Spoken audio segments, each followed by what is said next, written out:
What if the deadliest weapon in war is not the biggest missile or the most formidable tank, but the power to make your enemy blind, deaf, and paralyzed before any shot is fired?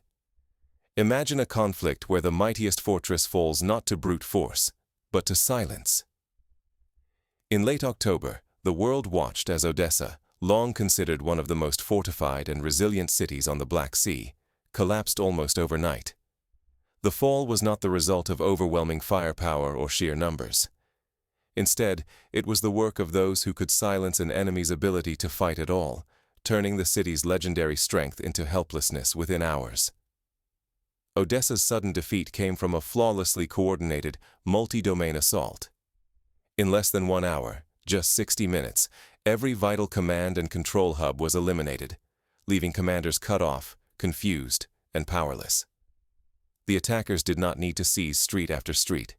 Instead, they simply disabled the city's nervous system, turning strength into helplessness. This was more than a display of high-tech weapons. It was a blueprint for domination in modern conflict.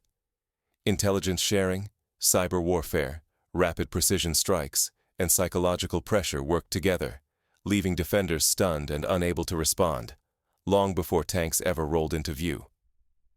It was a demonstration that brute strength is just one side of the coin. The other is the ability to disrupt and dismantle an opponent's ability to think, communicate, and adapt. What hangs in the balance is far greater than one city's fate.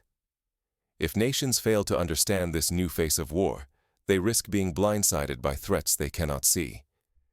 In tomorrow's battles, the line between victory and defeat may be drawn in silence before armies ever clash. The lesson of Odessa offers a chilling vision of how quickly things can change when the rules of war themselves are rewritten. Odessa's collapse was not a fluke, but a calculated demonstration of a new doctrine. To grasp what truly happened, we must look inside the campaign's opening moves, and why so many, from military analysts to city defenders, were caught completely off guard. Why did everyone believe Odessa would endure? And why did those beliefs crumble so dramatically?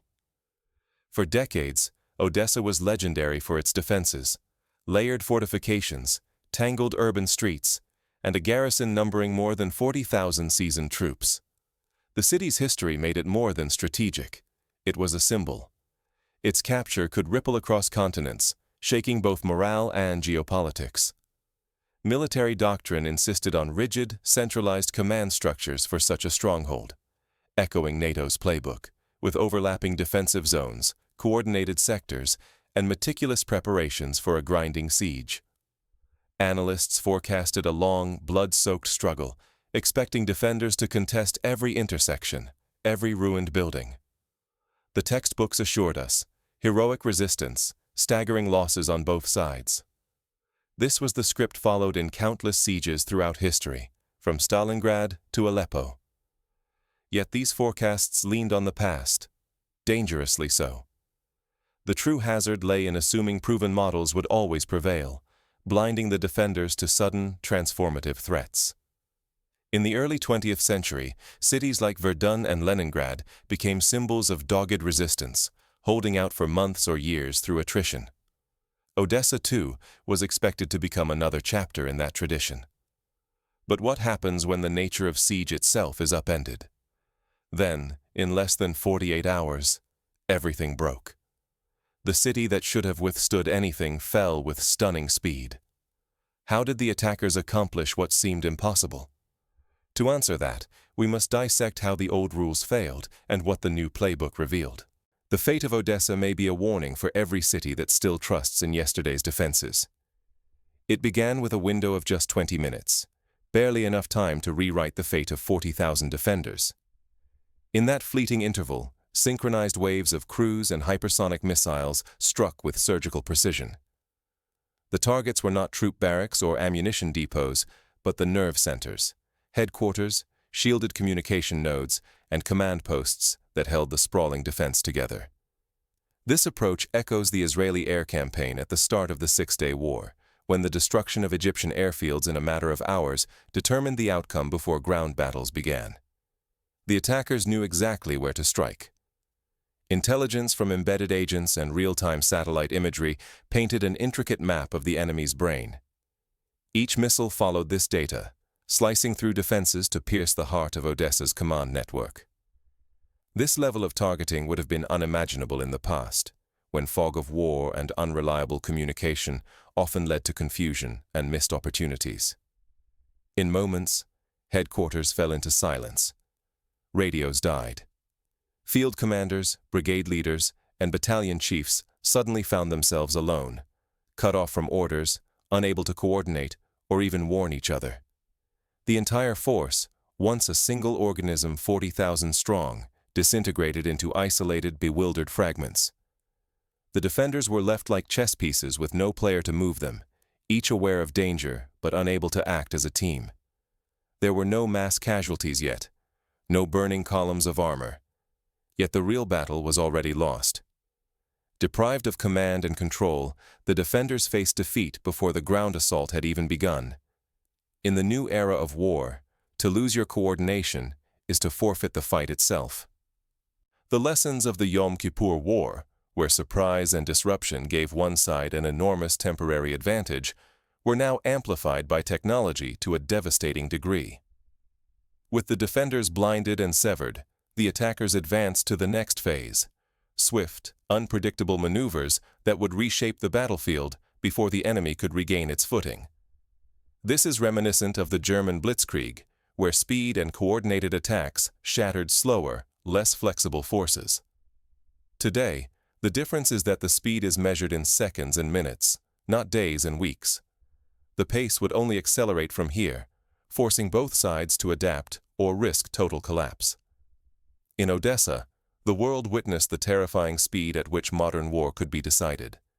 In the past, cities could prepare for sieges that lasted months or even years. Today, the window for reaction has shrunk to mere hours or even minutes. What happens when a modern army is severed on every front, physically, psychologically, and digitally? The answer, as Odessa showed, is quick and total unraveling. Odessa's collapse began with shock and speed. Armored columns slashed through defenses, bypassing strongpoints to punch deep into the hinterland. Within 2 days, the city garrison was surrounded. Roads, bridges, and escape routes cut. Supply arteries to the west shredded beyond repair. The attackers moved faster than the defenders could react, echoing the deep battle doctrines of World War II's Eastern Front, but now supercharged by real-time data and digital mapping. On the sea, a tightening blockade strangled hope. Far offshore, frigates and corvettes sealed the Black Sea's lifelines. Closer to land, missile boats and patrol craft prowled the coast, while silent submarines lurked below, unseen but lethal. Every avenue for resupply or evacuation by water was closed with chilling efficiency. This was not unlike the Allied naval blockade of Germany in World War I, but executed with vastly greater precision and speed. Above, the sky emptied in stages. Enemy fighters dominated quickly, anti-air batteries destroyed one after another. Drones and bombers circled overhead, delivering precision bombardment and thermobaric barrages, a constant suffocating threat, like a vice tightening around the city hour by hour. The defenders' ability to contest the air faded within hours, not days. The psychological impact of seeing drones overhead, knowing any movement might be detected and targeted, added layers of stress and fear. Yet the sharpest blows landed without a sound. Psychological operations flooded the airwaves, targeted broadcasts, leaflets fluttering down, promises of mercy for surrender, and reminders of hopeless odds. Cyber attacks carved through digital defenses, distorting orders, paralyzing command, and sowing confusion. Soldiers reported seeing contradictory messages, orders that made no sense, and even false reports of their own unit's surrender. The resulting chaos was as destructive as any bomb or shell. Isolation became total, on land, at sea, in the air, and inside every mind. The first units surrendered in bewilderment. Soon, as rations, ammunition, and trust vanished, capitulation surged in waves. The cost was not just territory. Morale crumbled, the will to resist evaporated, and coherent thought itself began to slip away. It is reminiscent of the collapse of the French army during the German invasion of 1940, when rapid advances, communication breakdowns, and psychological shock led to surrender on a scale no one had predicted. The fall of Odessa was not merely a defeat, but a warning. It redefined how wars would be fought, and how easily the unprepared could be overwhelmed. The city's fate was broadcast live, its lessons dissected in every military academy and war room around the world. What did Odessa's downfall teach the world's generals, and why should every leader now lie awake at night? First, the old playbook was shattered. Fortified lines, tens of thousands of defenders, none of it mattered. The attackers seized absolute information dominance before a single tank rolled forward. They mapped every enemy unit, every chain of command, every weak point, and exploited them with ruthless precision. Real-time intelligence, aerial surveillance, and cyber intrusions let them strike not at strength, but at blindness. The lesson is clear. Information is not just support for fighting, it is the main battleground. This was not a simple battle of armies. It was the fusion of land, sea, air, and cyber forces, all moving as one. Warships choked off Odessa's supply routes, while aircraft erased radar and command posts. Every domain amplified the others. The era of separate fronts was over. This was total, synchronized warfare. Imagine the American concept of multi-domain operations realized to its fullest extent. Every asset, from submarines to satellites, coordinated in real time. On the ground, tactics evolved.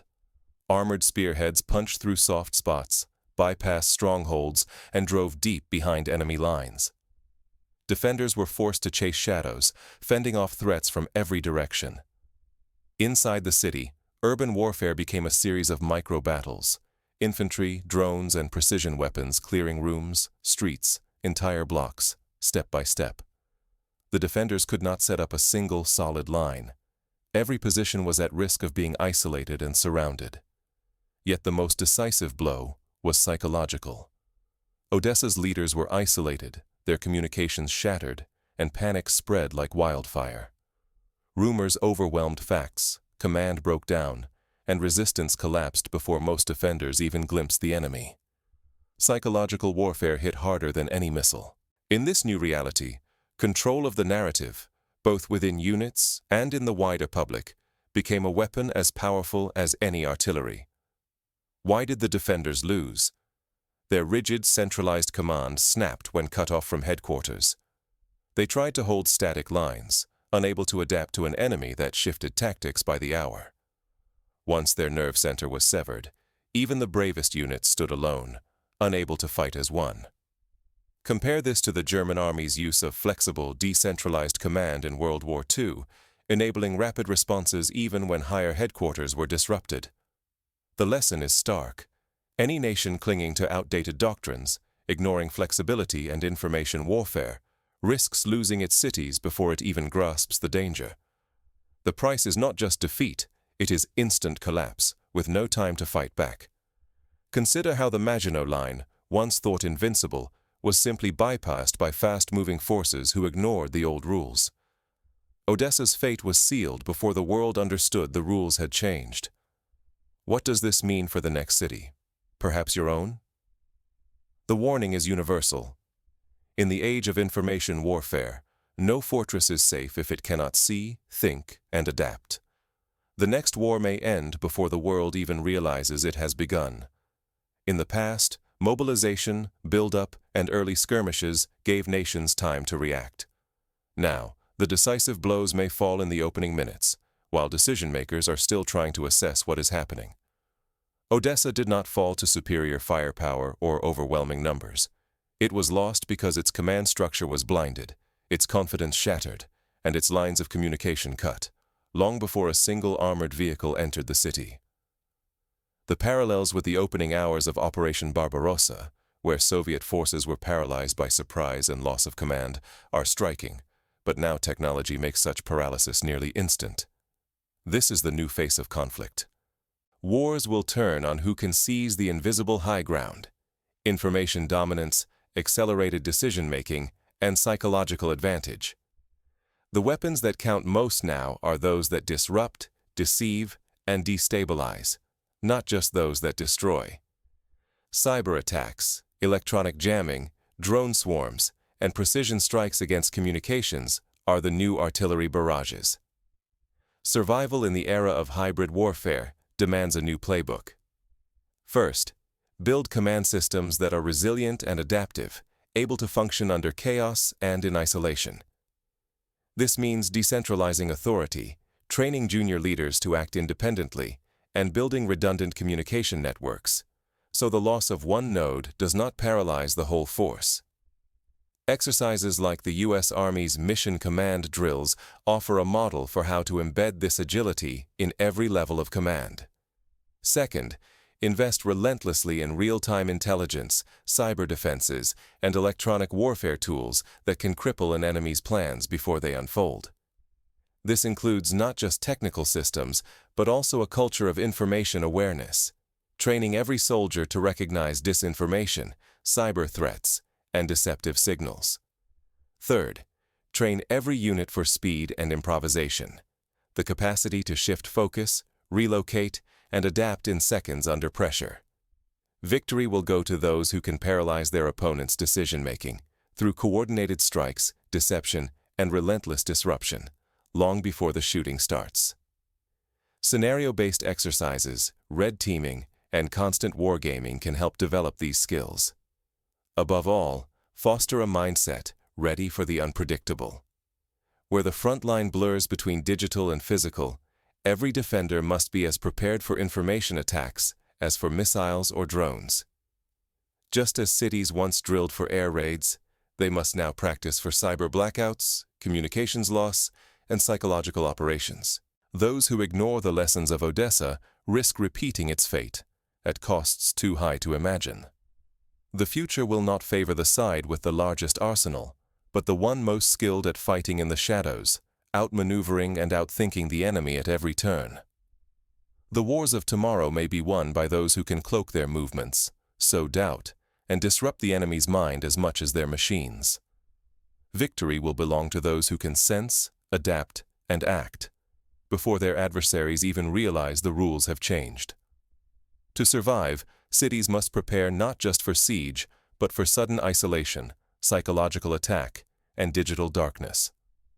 The lesson of Odessa is a call to action for every leader, soldier, and citizen who would rather learn from history than become its next warning.